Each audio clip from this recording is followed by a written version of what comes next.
और आपने एक चीज बताई थी कि आदित्य हृदय स्त्रोत से एक सूर्य कवच बन जाता है अगर अपन संकल्प के साथ करते हैं, तो उसका क्या फल मिलता है वो भी जिसको नहीं पता है बहुत अच्छा सवाल आपने पूछा। सो अभी अभी हमने गुरु का हवन किया है और पूर्ण आहुति करके समापन किया है। और एक जरूर है कि ये मंदिर बनने की वजह से हमारे यज्ञ और हवन हमेशा होते रहते हैं, है ना, कहीं जाने की जरूरत नहीं पड़ती। हाँ, पंडित जी आ जाते हैं और हम कर लेते हैं, आसान हो जाता है। बन गई है, यज्ञ भूमि बन गई है। हाँ, यज्ञ भूमि यानी जहाँ पे यज्ञ होते रहते हैं वो यज्ञ भूमि। वो यज्ञ भूमि यहाँ पे यज्ञ निरंतर चल रहे हैं। हाँ। जब से मंदिर बना है और कंटिन्यू हम यज्ञ कर रहे हैं। Correct correct correct. सो आप सबको ये जानना है कि हम 30th को क्या कर रहे हैं। सो 30th को हम कर रहे हैं 1000 पार्थिव शिवलिंग का अभिषेक संकल्प के साथ।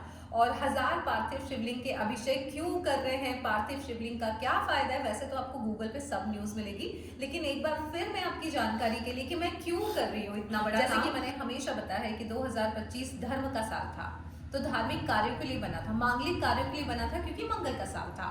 और अगले साल इन्हीं सारे कर्मों के हमको रिजल्ट्स मिलेंगे रिवॉर्ड्स के रूप में, या जिसने गलत कार्य किया हमको पनिशमेंट के रूप में। सो मुझे लगा अब साल खत्म हो रहा है तो एक बड़ा काम कर ले, पार्थिव शिवलिंग का अभिषेक। पंडित जी बताएंगे, पंडित जी क्या करेंगे, कैसे करेंगे, सब जानना चाहता है। जय श्री कृष्णा, सीताराम सभी को, हर हर महादेव। 30 दिसंबर 2025 को नर्मदा के तट पर माँ अहिल्या की नगरी महेश्वर में पार्थिव शिवलिंग का अभिषेक करने जा रहे हैं। हम 1000 पार्थिव शिवलिंग का निर्माण करेंगे और उनका विधिवत वैदिक ब्राह्मणों के द्वारा वैदिक मंत्रों के द्वारा अभिषेक करेंगे। वो करना अभिषेक सबसे पहले हम ये समझे कि 3 जगह विशेष फल प्राप्त होते हैं। सबसे पहले घर में करो तो फल की प्राप्ति होती है, अभिषेक करें तो पुण्य फल की प्राप्ति होती है, लेकिन यदि मंदिर में करते हैं तो उससे अधिक फल मिलता है। करेक्ट।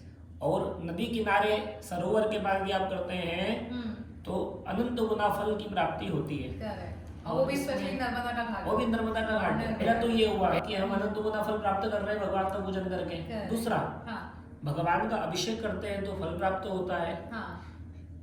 नर्मदेश्वर महादेव पर जो हमारे पास नर्मदेश्वर महादेव विराजमान है तो भी बहुत फल प्राप्त होता है। और पार्थिव शिवलिंग का निर्माण करके यदि अभिषेक करें तो अनंत गुना फल प्राप्त होता है। ओके, है ना, तो ये हमारा प्लस है। निर्माण हम खुद करेंगे, हम खुद निर्माण करेंगे, खुद बनाएंगे शिव जी और अभिषेक करेंगे। और अभिषेक हम इसलिए कर रहे हैं कि 2025 में हमसे जाने अनजाने में जो भी पाप हुए हैं, हर समय हमसे पाप होते हैं। हम चलते हैं तो पाप हो जाता है, हम बोलते हैं तो पाप हो जाता है। हमने कॉल पे बात किया कि हम 2 मिनट में आ रहे हैं लेकिन नहीं पहुंच पाए तो पाप हो गया। तो भी पाप हो गया। आंखों से गलत देखा, पाप हो गया। कानों से गलत सुना, पाप हो गया। मुख से गलत बोल दिया, पाप हो गया। हर समय हम करते हैं, तो हमसे जो भी गलतियां हुई हो किसी भी प्रकार की, तो उसकी क्षमा याचना के लिए हम अभिषेक करेंगे। और इस लोक में सुख प्राप्ति के लिए, आगे परलोक में सुख प्राप्ति के लिए भी हम उस दिन अभिषेक करने जा रहे हैं, है ना। इसलिए हम अभिषेक करेंगे, बड़े भाव के साथ भगवान का पूजन करेंगे, बड़ा आनंद आने वाला है। तो ओके, सो ये तो आप डिसाइड कर लीजिए कि आपको वहां आना है कि नहीं। बाकी जो लोग ये कह रहे हैं कि मैम 1 दिन में क्या होता है, 2 दिन का इवेंट होना चाहिए, 2 दिन का छोड़िए, मैं आपके लिए 3 दिन का इवेंट कर रही हूँ। हम 30 तारीख को चलेंगे नर्मदा के घाट पे अभिषेक करने के लिए। 31 को आप मेरे साथ करते हुए नए साल में प्रवेश करेंगे। तो जो लोग अपने गुरु के सानिध्य में नए साल में प्रवेश करना चाहते हैं उनके लिए अपॉर्चुनिटी है 31 को। और 1 को, क्योंकि 2026 सूर्य का साल है, तो पंडित जी हमारी सुबह की शुरुआत, जैसे कि मैंने कहा है, हम सब सूर्य साधना करने वाले हैं अगले साल 365 दिन का संकल्प लेके। तो बताइए पंडित जी हम क्या करने वाले हैं, 1 तारीख को साल की शुरुआत कैसे करेंगे? वो बहुत अच्छा है कि हम साल की विदाई कर रहे हैं पार्थिव शिवलिंग से और प्रारंभ कर रहे हैं भगवान सूर्य नारायण से। करेक्ट। सूर्य नारायण जैसे ही उदित होते हैं हमारे जीवन का, हमारे दिन का अंधकार दूर हो जाता है। हमारा जीवन प्रकाश स्वरूप हो जाता है ना। तो और 2026 सूर्य का वर्ष है, सूर्य का साल है। तो हम 1 जनवरी 2026 को प्रातः सूर्य उदय के समय, जब भगवान सूर्य उदित का समय होता है ना, हमारे जो पंचांग की गणना होती है उसमें भगवान सूर्य का उदय का उस समय दिया जाता है। उसको हम देख करके प्रातः सूर्य उदय के समय आदित्य हृदय स्तोत्र, जिसको हम 1 जनवरी 2026 से लेकर 31 दिसंबर 2026 तक इसको हम साधने वाले हैं, सूर्य की साधना को। तो हम हवन से प्रारंभ करेंगे और हवन पर पूर्ण करेंगे, है ना। तो आदित्य हृदय स्तोत्र से हम हवन करेंगे और प्रतिदिन सूर्य को जल अर्पण करेंगे आदित्य हृदय स्तोत्र के साथ।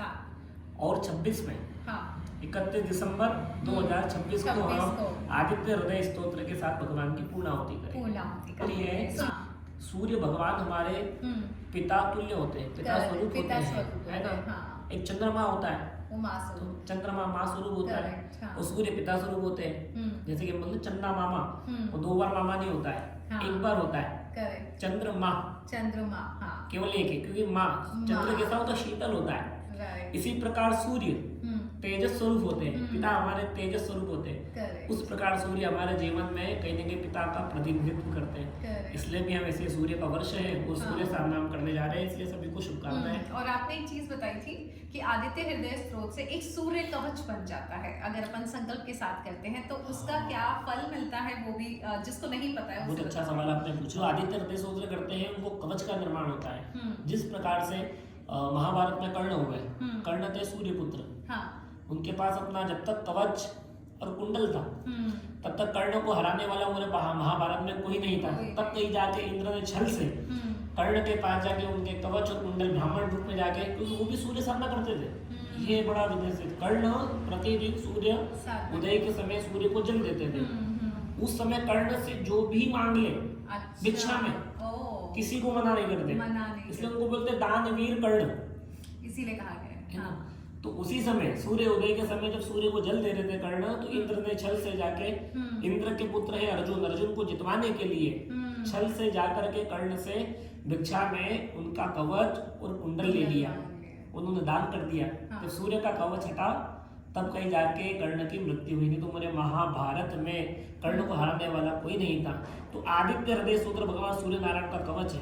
हमारे जीवन में, हमारे शरीर में, है ना, हमारे मानसिक रूप में किसी भी प्रकार से कवच बन जाता है, निर्माण हो जाता है।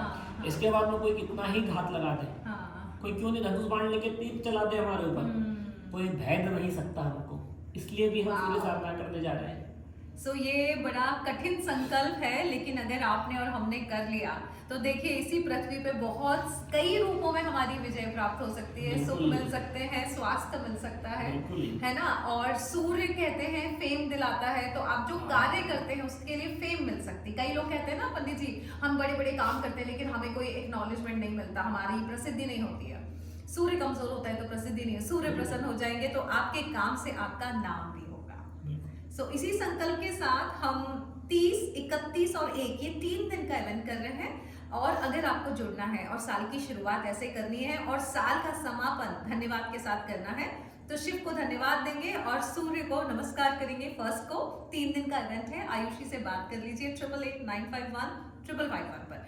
जल्दी बता दीजिए बिकॉज बहुत जल्दी मैं ब्रीफ मीटिंग लेने वाली हूँ, कैसे जाना है, क्या करना है और साथ में हमें कितना इंतजाम करना है, कितने पार्टिसिपेंट हैं। तो इसके लिए पंडित जी को आसानी रहेगी अगर आप जल्द से जल्द अपना नाम बता देंगे कि कितने लोग आ रहे हैं।